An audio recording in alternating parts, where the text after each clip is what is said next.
What do you guys want to talk about? Let me talk to you. Throwdown Nation, we are live. It is a Tuesday. Is it Monday or Tuesday? It's Monday. It is a Monday night. We are rolling on Instagram, YouTube, Twitter /X, Facebook, and Twitch. It is episode 122 of the Throwdown with Matt. And today we are throwing down with Dubuque, Iowa's own pro wrestler, Player One, Johnny Cass. How you doing, Johnny? I'm doing pretty good. How are you? Man, I can't complain. All things considered, any day you start and finish above ground is a good day. So for Absolutely. those of you that are watching this live, if you have questions or comments, just throw them in the chat and we'll either handle them as we go or do a little Q&A at the end. So we'll go ahead and get started with the first and the most obvious question, Johnny, and that is, how long have you been wrestling? I have been wrestling since October 3rd in 2021. So about Nice. 4 years. Nice.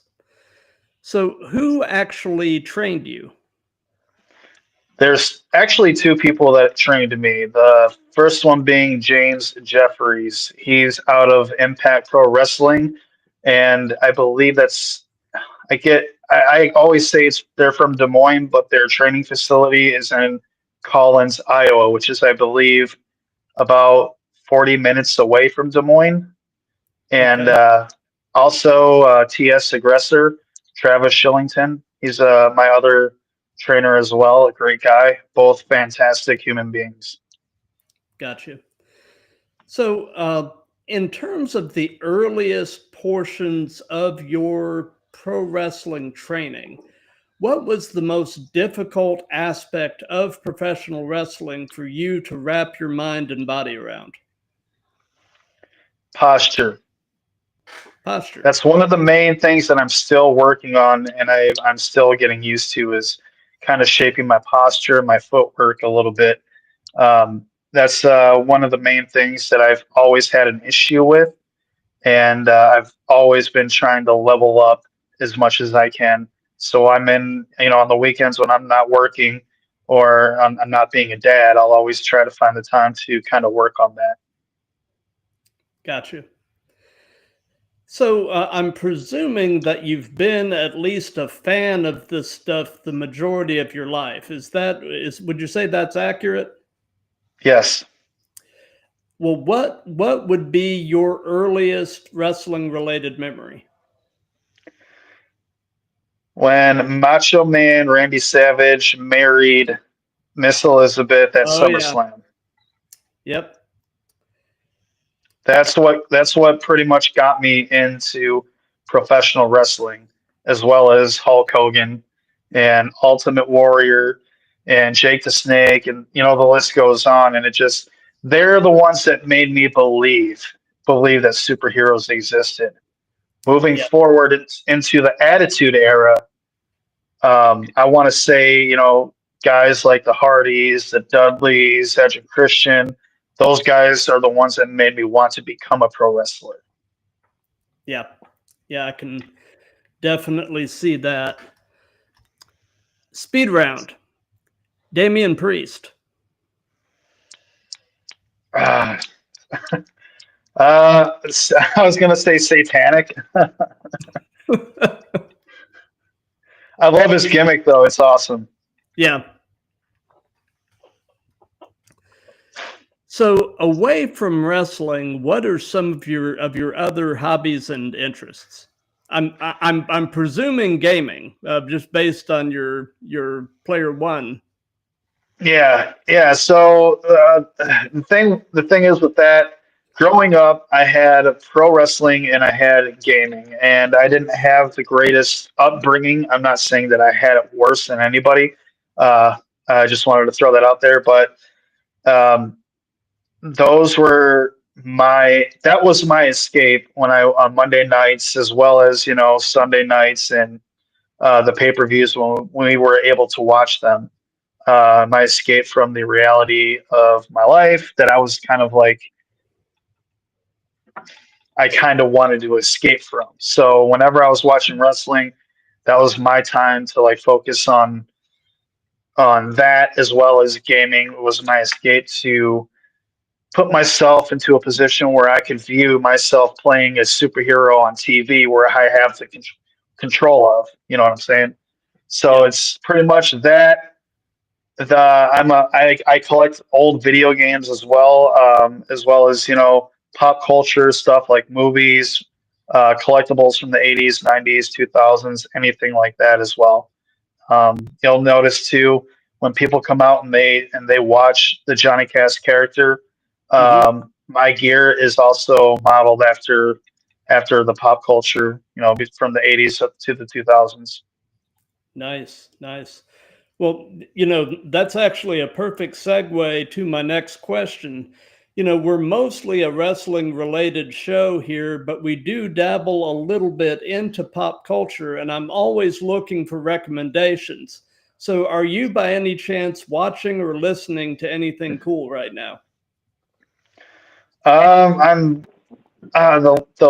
last thing that I've listened to music wise has to be a lot of 80s music.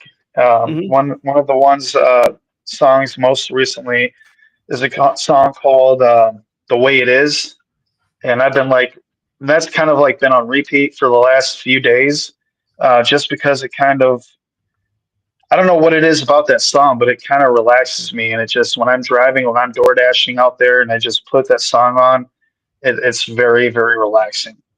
And what I've been watching a lot lately, I just picked up the complete series to Aqua Teen Hunger Force because I love that type of comedy. Nice, nice. Um, that song, "The Way It Is," are you referring to Bruce Hornsby? Yes. Yeah, that's what I thought, but I just wanted to make sure, man. I love that guy. He is incredibly talented, and I feel like he was kind of underrated. Yeah, yeah. I mean, that's too bad. I believe that's one of like the greatest songs from the '80s, man. It's just Hmm. once you hear it, if someone were to tell me what's one song that I could say that's straight up '80s, it would be between that one and Everyone Wants to Rule the World. Yeah, Like those two songs, like at least you know for someone like me, you know, I was born right at the tail end of the '80s, but I grew up on the '70s and '80s stuff. gotcha, So yeah. gotcha. Yep, music is actually my other real passion. I'm actually a hobbyist musician. I play bass guitar and a little bit of normal guitar and fool around on keyboards. So. Oh, that's really cool. But so outside of wrestling, what person inspires you the most and why? Outside of wrestling, Yeah. um, that's tough. I would have to say my grandfather. He's the first generation athlete, and what he did was after he got out of the was it out of the Navy back in like the '40s. You know, he was in World War II, and he picked up boxing while he was there. And he boxed, I want to say, probably for 2 to 3 years, and he was really good at it to the point where he had no, not promoters. Um, what's that word I'm looking for? Agents, I guess, Uh, reaching out to him from all over the U.S., pretty much practically begging him to sign with them to take him even further than where he was. But at the time, my grandmother told him that if he were to get signed, that she wouldn't be with him anymore. And oh, he wanted to start a family. So he decided to stop doing boxing and get married. And hence, you know, if he wouldn't have done that, I wouldn't even be here. yeah. So it's all good. Yep.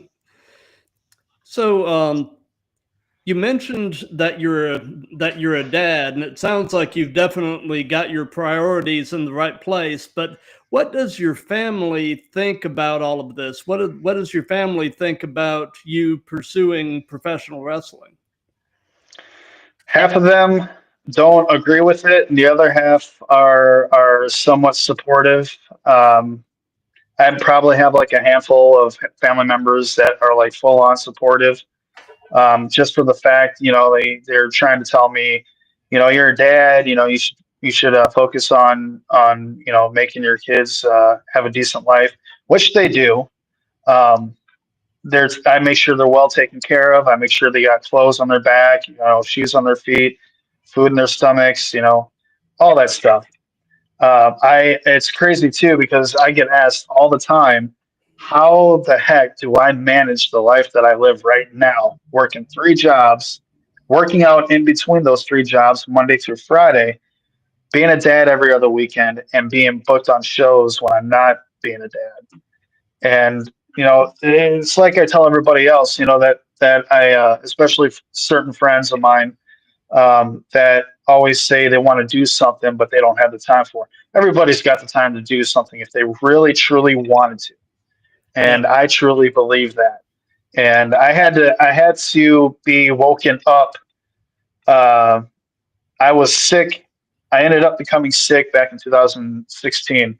And that was a blessing in disguise because that actually helped me realize, hey, I got to change my life somehow because I wasn't worried about what was going to happen to me. I was worried about what I was doing with my life. And I'm not saying that I was into any bad things or whatever, because I wasn't. I just wanted to kind of figure out what I wanted to do and where I wanted to go with my life, because, I've got two kids now, and I wanted to show them that no matter how stupid people might think your dreams are, to chase them and to show them that they're wrong and to show them that you're right. Because when that time comes, if I had if I ever get signed, all I have to do is be like, yeah, I mean, all the hard work that I've been putting into this has been paid off.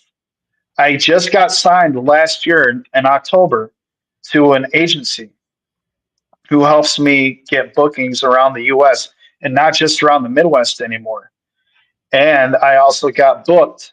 I want to say back in February, I was in talks, and I can talk about this because I've already signed a contract, that I am making my first ever international debut in Malaysia in a place called Kuala Lumpur.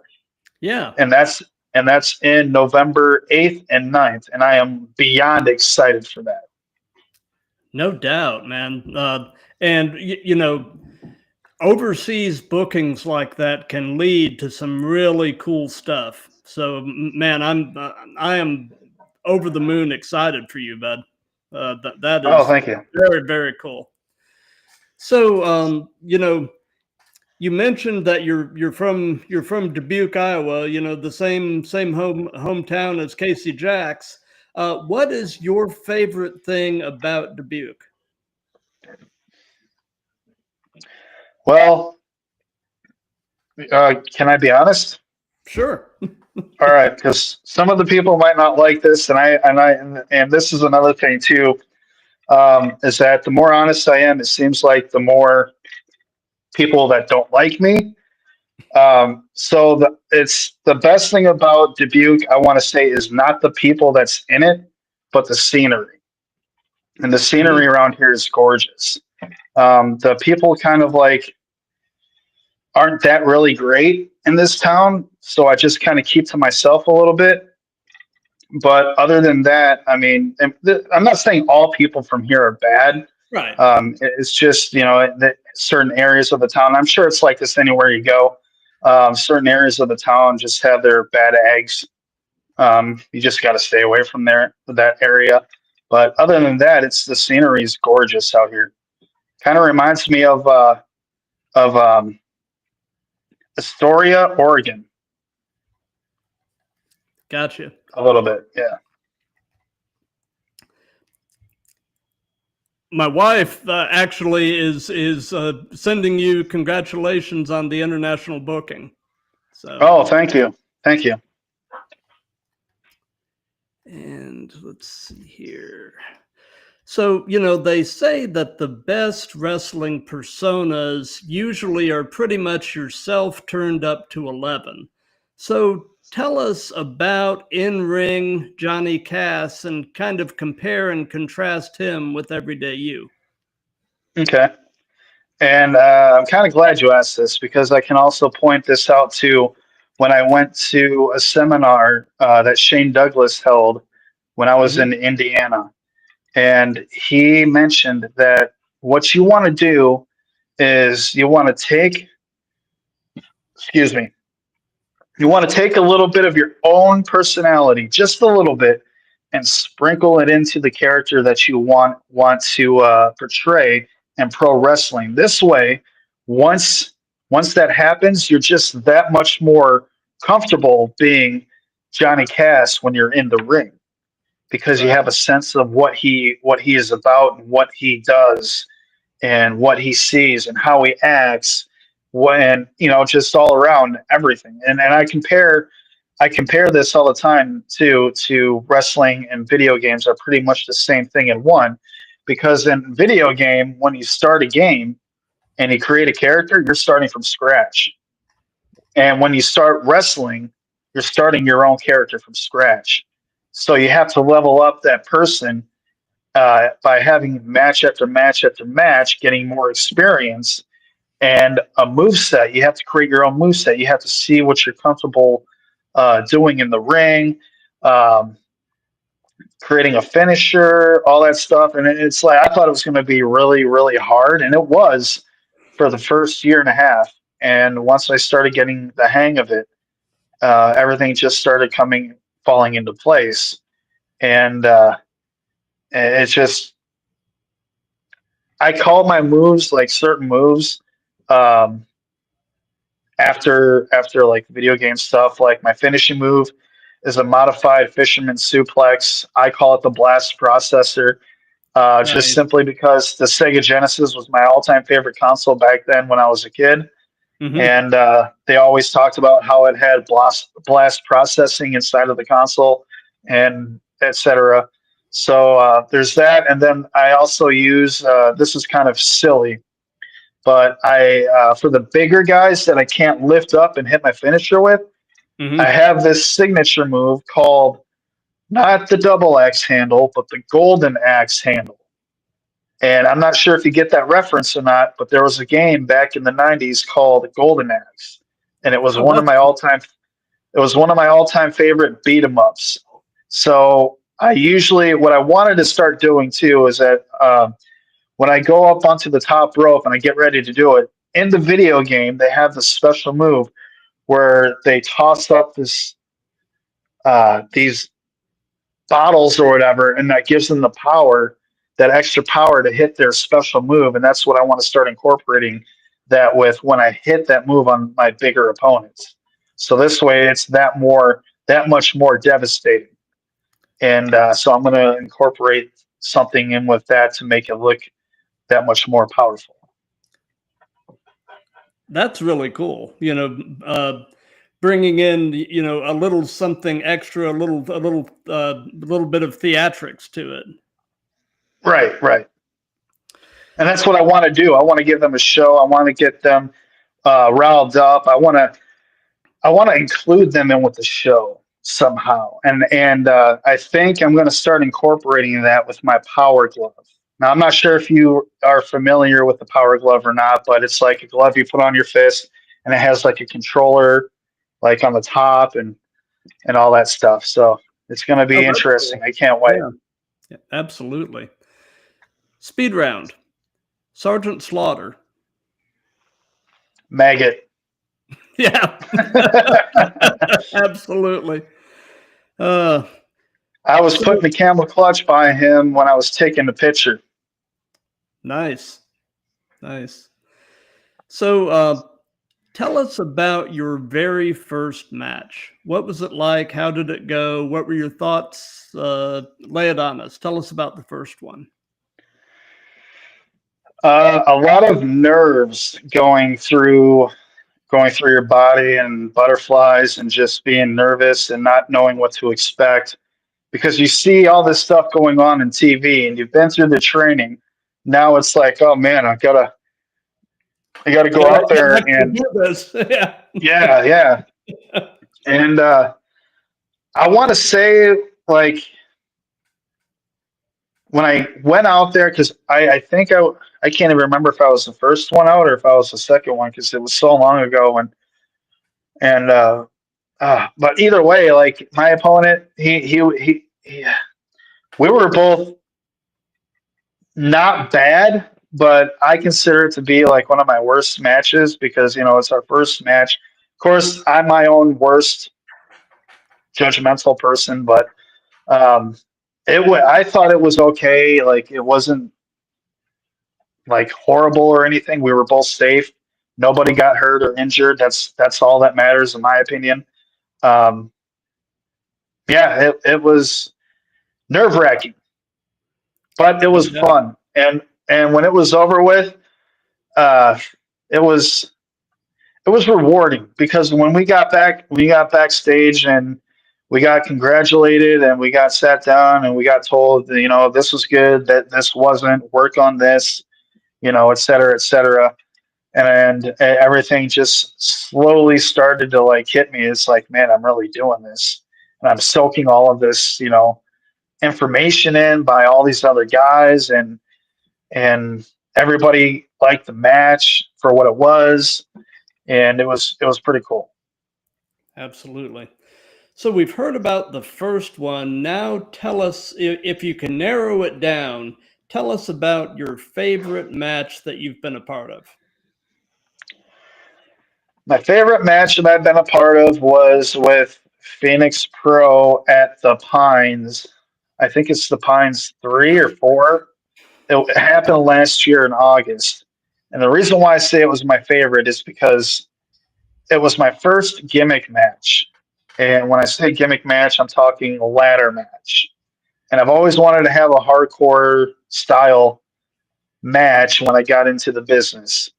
And it took me about 2.5, 3 years to do. Oh, 3 years to do this. So I really got to see what I'm made of, uh, using weapons especially, and taking a couple of stiff shots and making everything look good.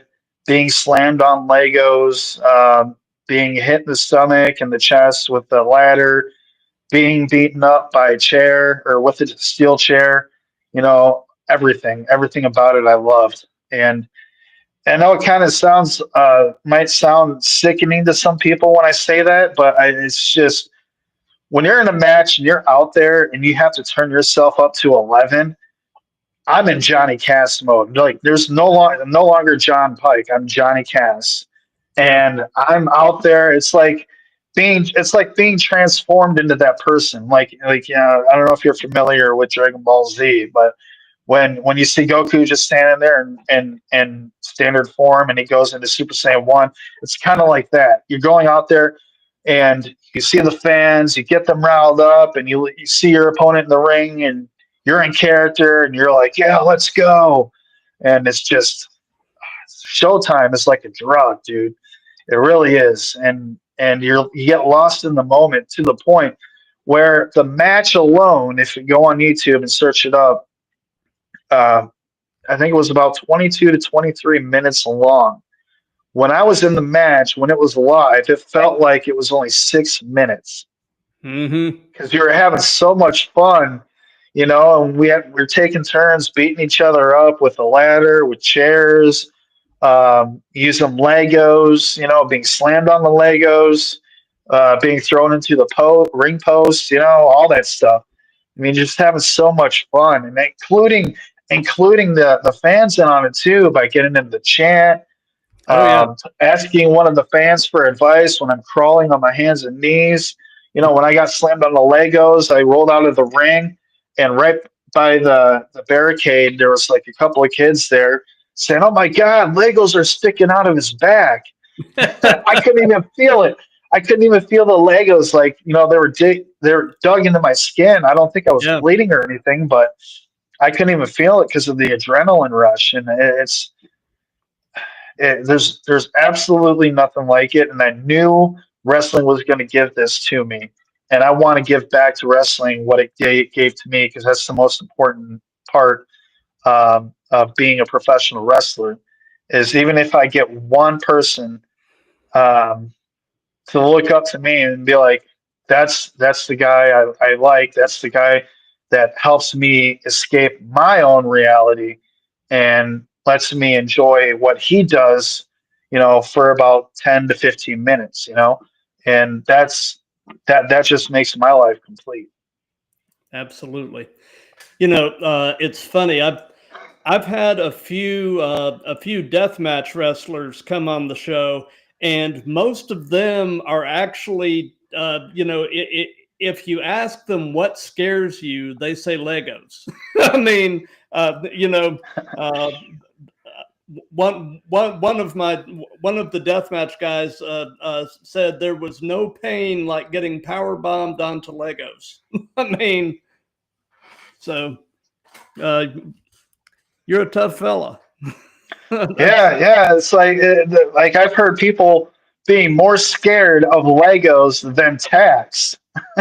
Yeah, So yeah, it's like we were told not to bring tax, or not to make sure that we're not busted open or anything like that. And I thought to myself, what would be the next best thing that I, Johnny Cass, could bring with me to this match that's not tax or anything that would bust anybody open?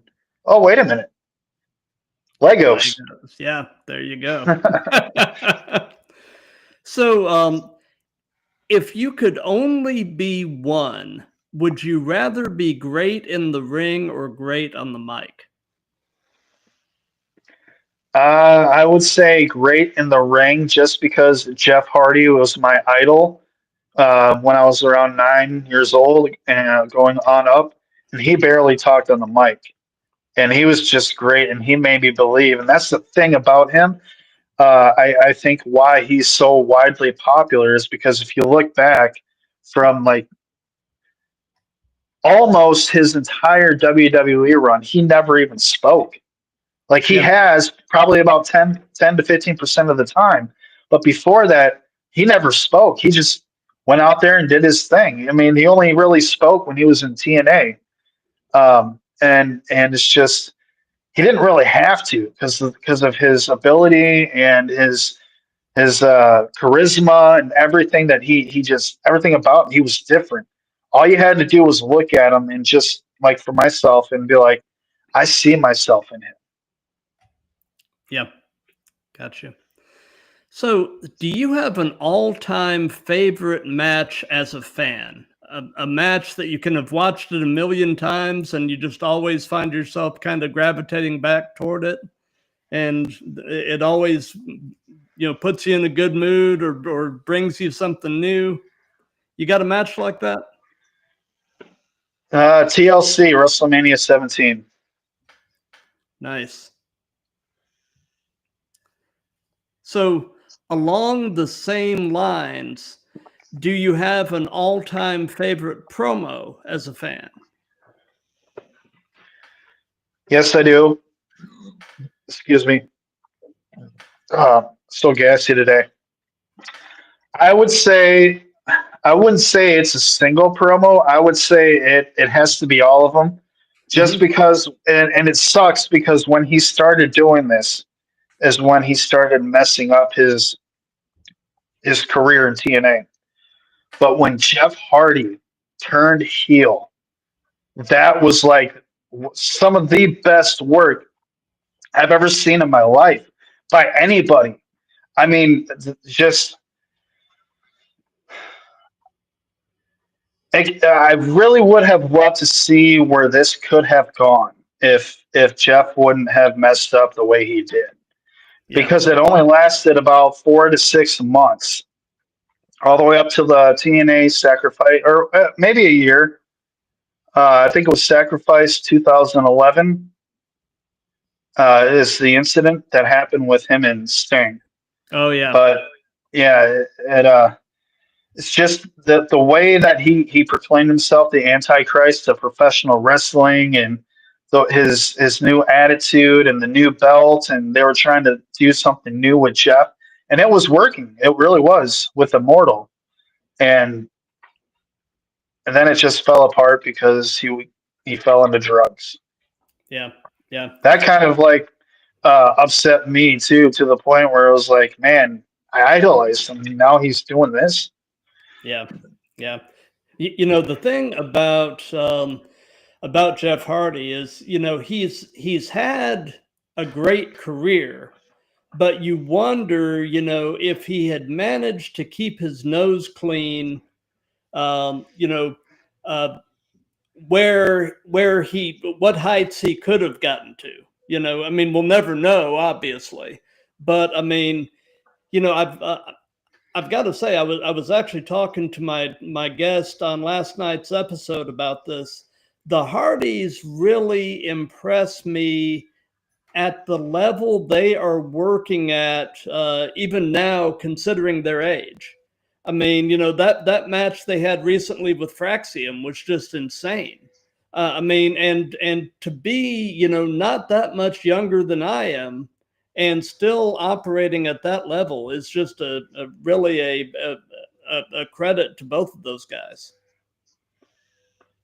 Right, right. And I think it's all about having that mentality that you can still do what you were able to do 20 years ago while taking care of yourself mentally and physically, staying in shape, eating right, not eating garbage, and just maintaining all of that lifestyle that you can that you can live, as long as you have the mental attitude to kind of push yourself to be like, yes, I can live like this. Yes, I can still have good matches, and yes, I can still be physically and mentally active and prepared for whatever's going to come my way. And even if there's like a minor incident that happens, you can still be prepared, just for whatever happens. And I think they've proven that many times. Absolutely. So, in your opinion, who are the best male and female wrestlers in the world right now? At this moment, who's the best man and the best woman? Uh,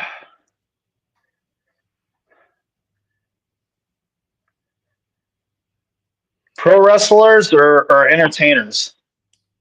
Um, you can put it in both categories. Okay. You can say who's the best wrestler and who's the best entertainer. Okay. I would say right now, entertainer, on the entertainer aspect, I would say Chris Jericho, because everything that he's done so far in AEW has worked and gotten over. And he's done like 5 or 6 different gimmicks. So I have to put Jericho on that. As pro wrestler, I would have to say Will Ospreay, Yeah, just because he's like he can do anything, yeah, anything, and he could wrestle a broom even for like 15 to 20 minutes, and it'll be like a 5-star match. Not yeah. that 5-star matches are a thing. I don't think so. But if I had to say anything about a 5-star match, Will Ospreay versus Moppy. How about that? That'll work. That'll work. So, what about the women? I would say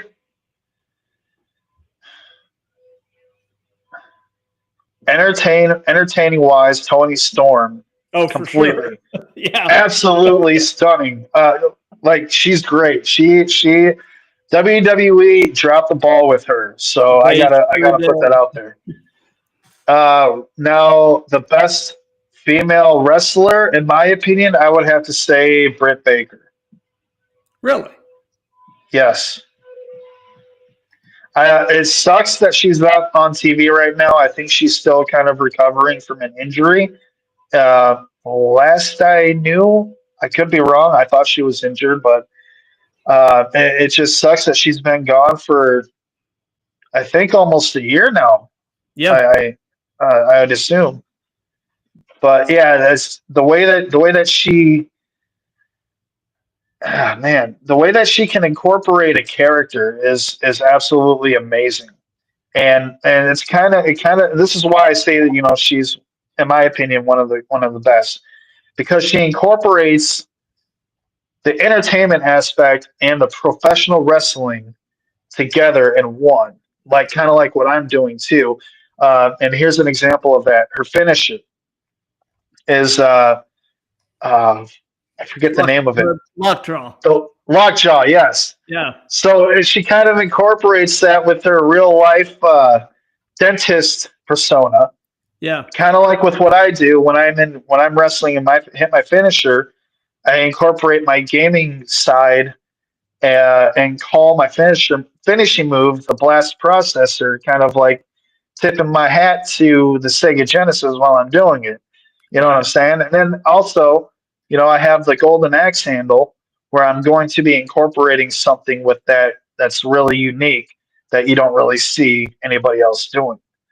And that's what's going to make my double axe handle stand out from just the standard one. Absolutely. Speed round. Speedball Mike Bailey. Karate Master. Yeah. He's Yep. another good guy, man. He's great. I've had a few guests on the show that have done Mike Bailey seminars and say that he is just an amazing guy and an amazing teacher. So Yeah, that's awesome. And you know what? It shows, guys like that that have been in the business for a while. And I started kind of late. I'll admit it. I've always wanted to start right after high school, but I just, again, having that home life that I had, it was horrible. I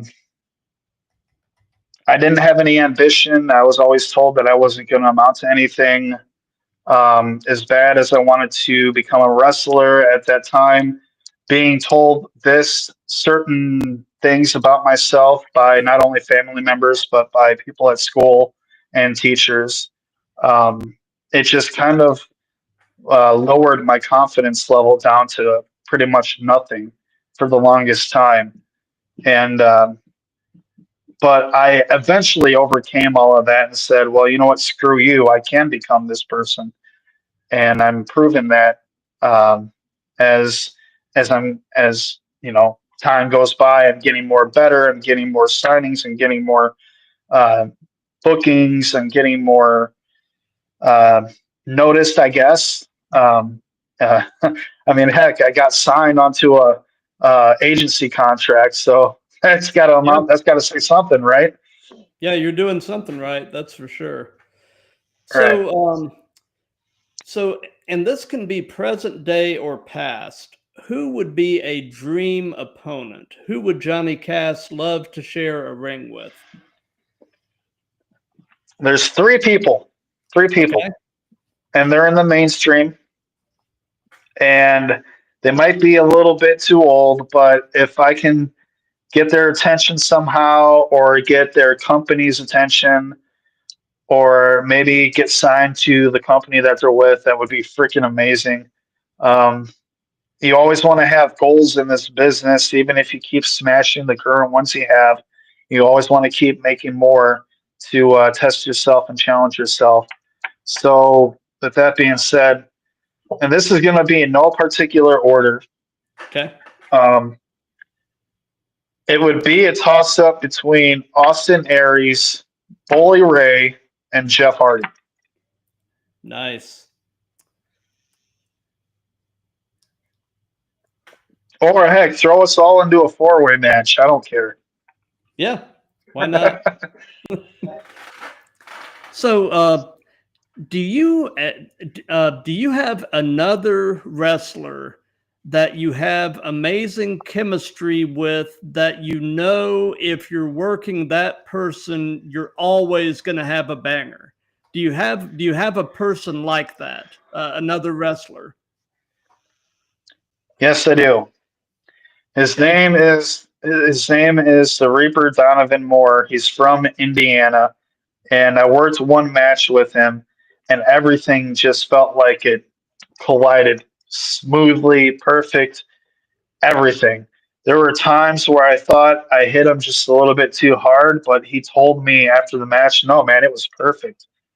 And whenever the thing is that when you're out there in the ring and you hit somebody and it feels like you hit them too hard or you kicked them too hard or slammed them too hard, you don't want to go out there and be like, "Hey, are you okay?" In Yeah. front of everybody. You want to wait Right. until after the match and then, check on them or tell the ref, "Hey, go check on them. I might have hit them too hard." Yeah.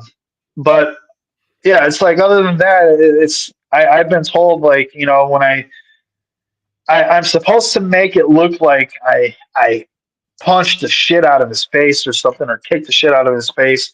Sorry if I can't say that language on No, it's here, but fine. It's fine. okay.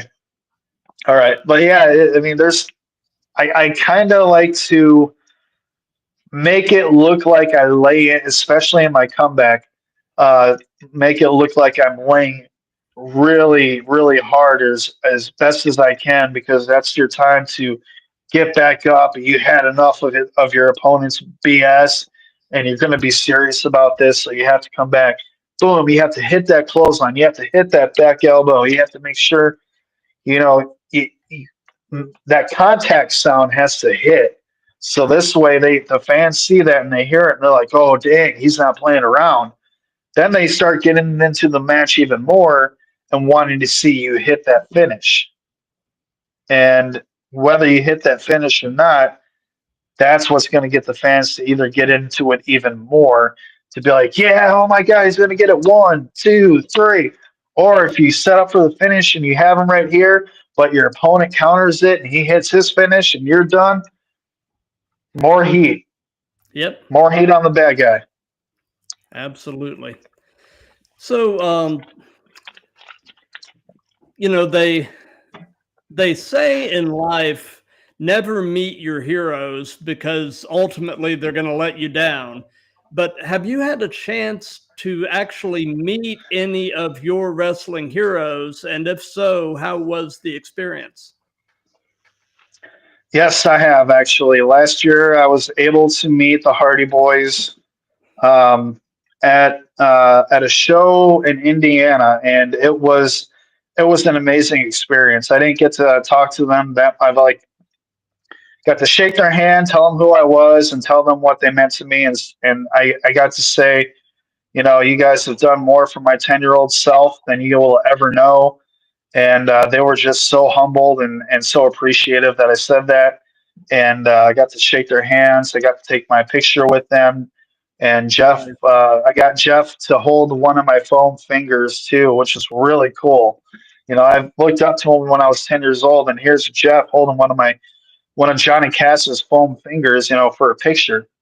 Yep. That was really, really awesome.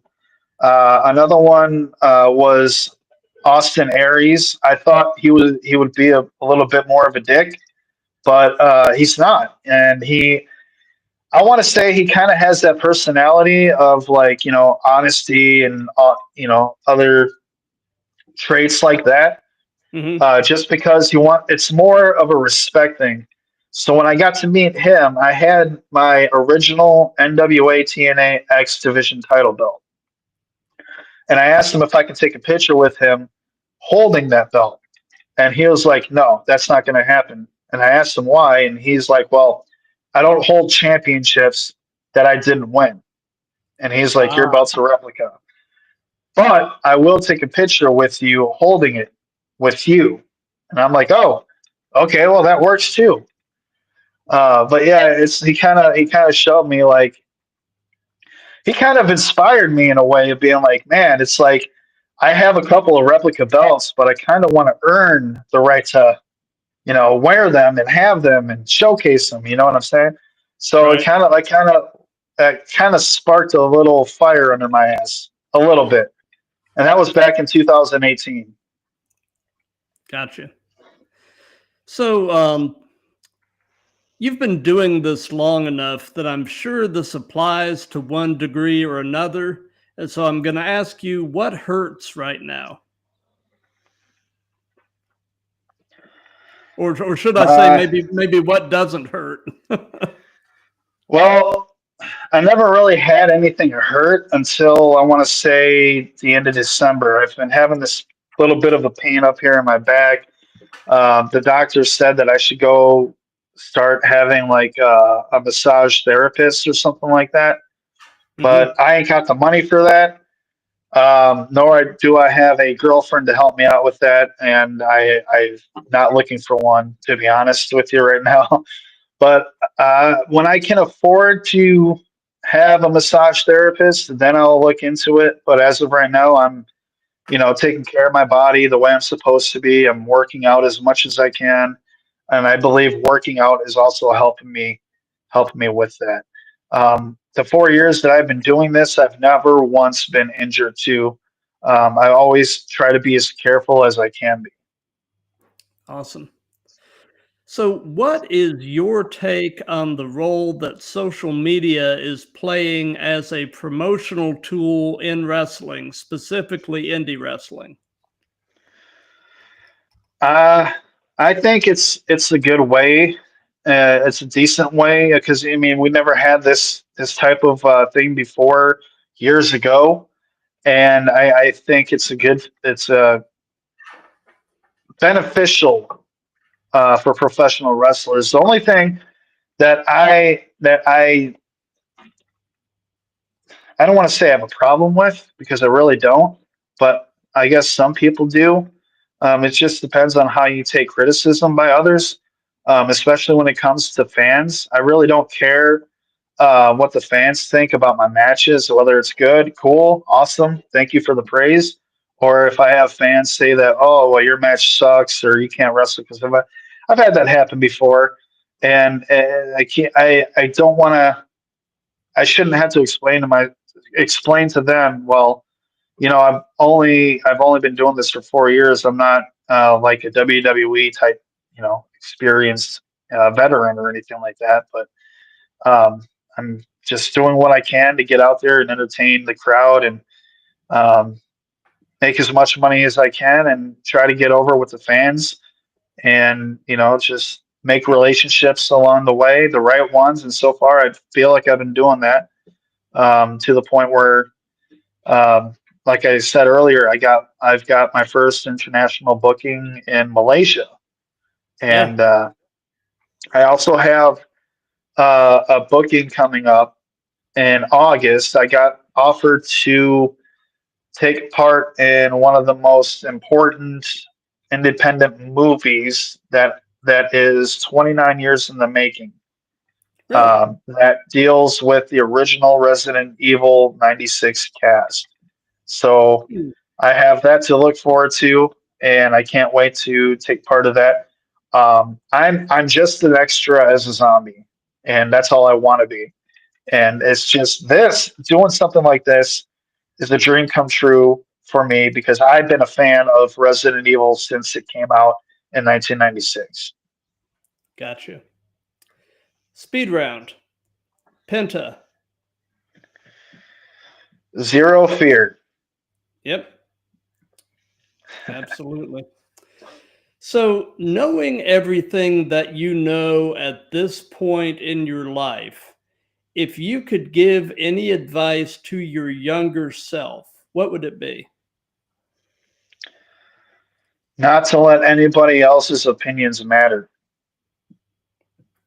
That was Nice. that was that was one of the things that kind of hit me because when you're growing up in your home life and you have everybody pretty much picking on you or not paying attention or acting like I don't matter, and then going to school and having this being treated the same way there, it's like it really does leave a mental impact on a kid's life and the way they view um, living situations or school life or whatever.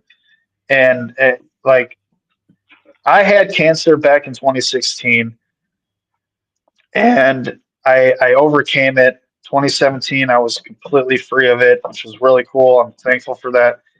and it woke me up to a lot of stuff, and to like kind of reflect on my life, and that's what helped me realize a lot of things that I never realized before, such as putting.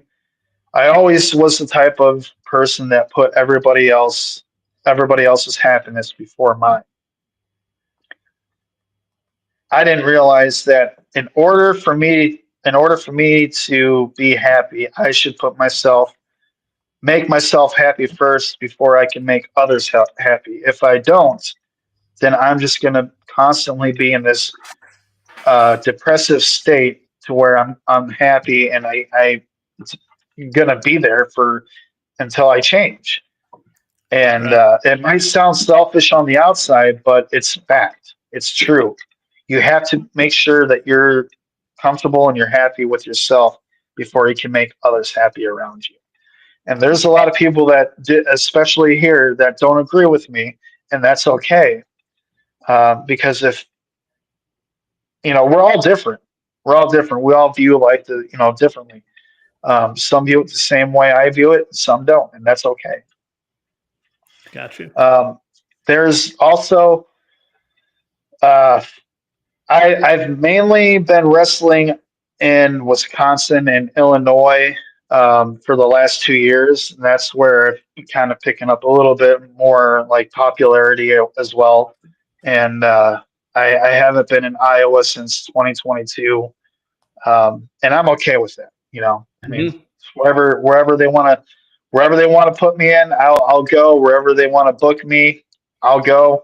Uh, what the really cool thing about the international show is I was called up by someone that I made friends with in the gaming industry, and he said that he was on a show in Malaysia, and he was like, "Hey, these guys might be interested in having you there for a wrestling show and stuff.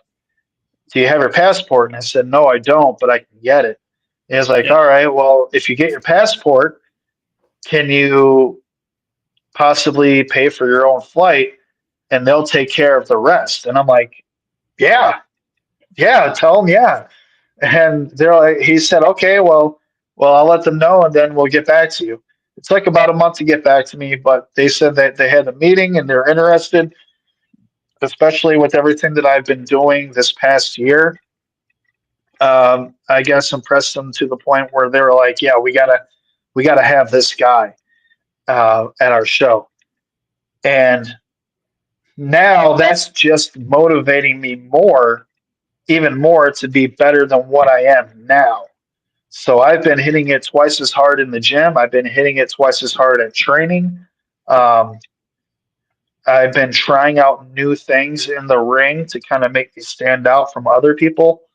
Um, Anything that I can try to soak in that I can learn and apply to Johnny Cass, I've been doing, and I think that's kind of been showing through my recent bookings that I've had.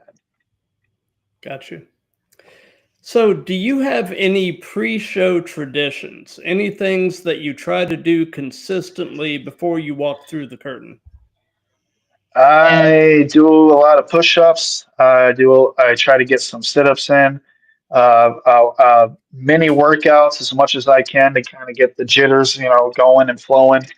And I drink a lot of water, which I shouldn't do because it makes me have to go to the bathroom before I hit that curtain. But I'll tell you what, the nerves are there. The butterflies are always going to be there. But once the music hits and you're right there behind that curtain, and your cue comes and you hear your cue to come out. And once you go through that curtain, everything disappears. You're Johnny Cass.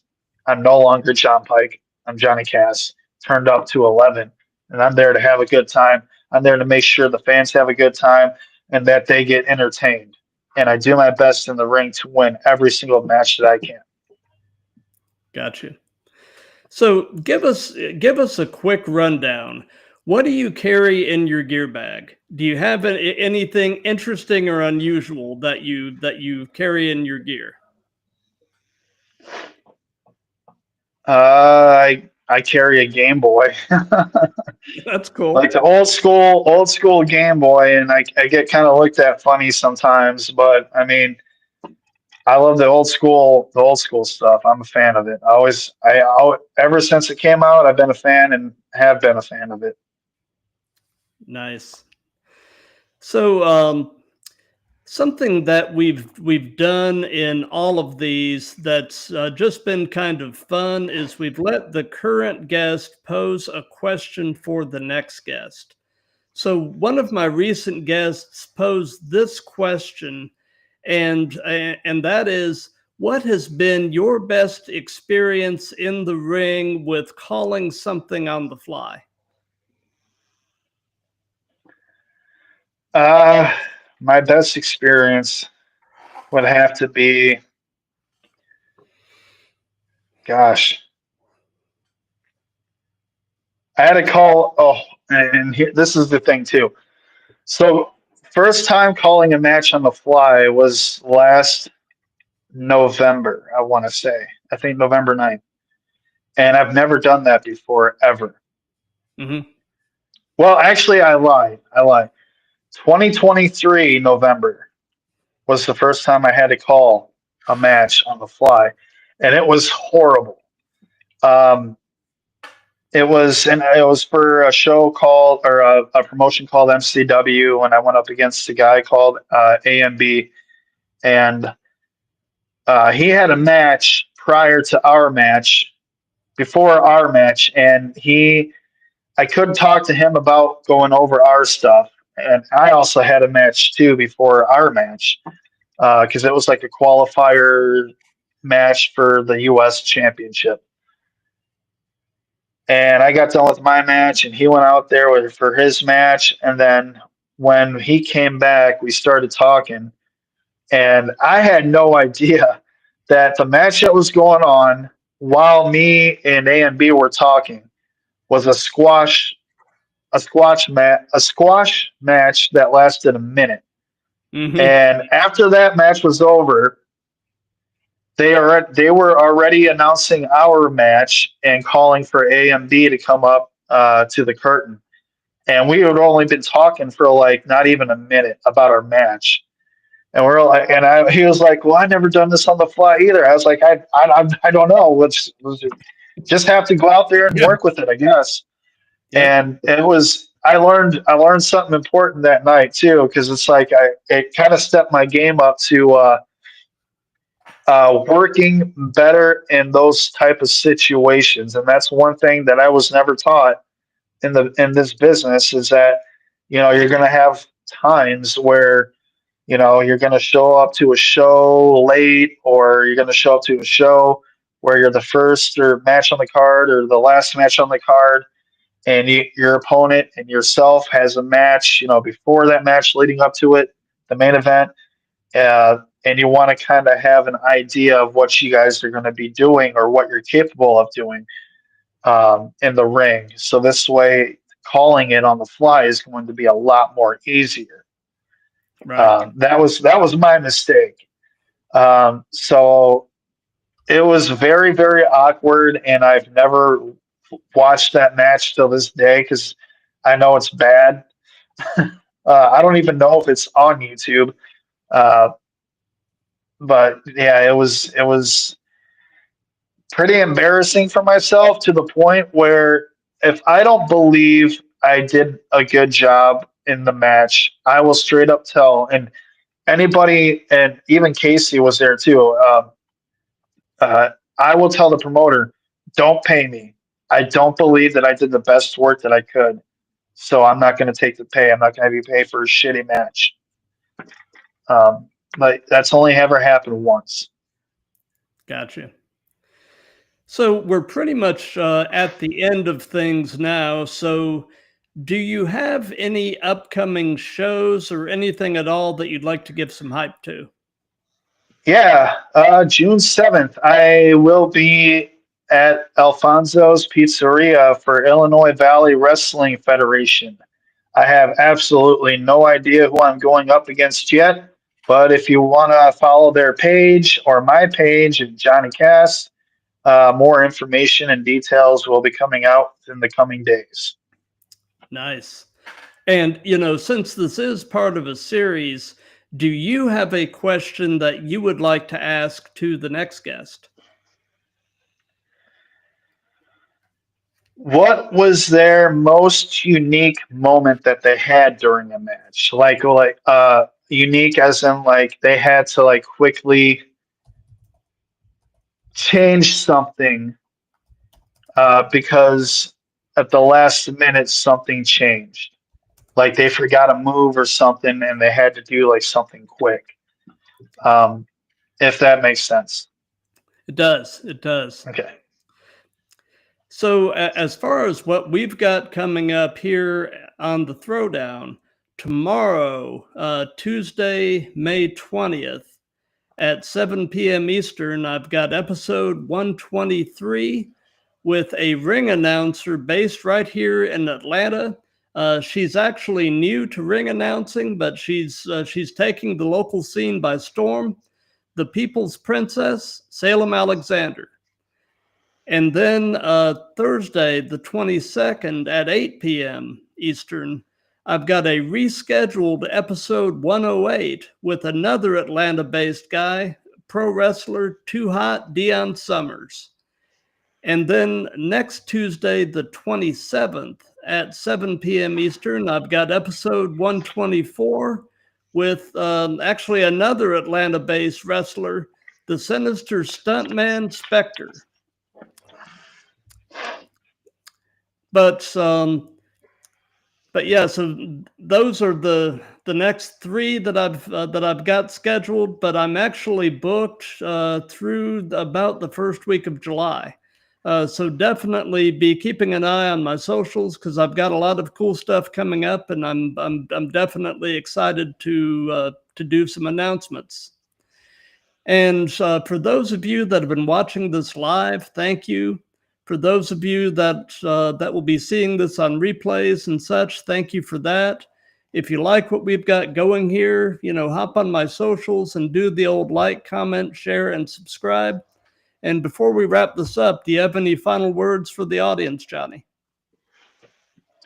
Like, follow, share, and subscribe to the channel, and keep yourself informed and updated about what's going on in the independent wrestling world. Absolutely. So anyway, until tomorrow night at 7, be good to each other, love each other, and let's keep throwing down.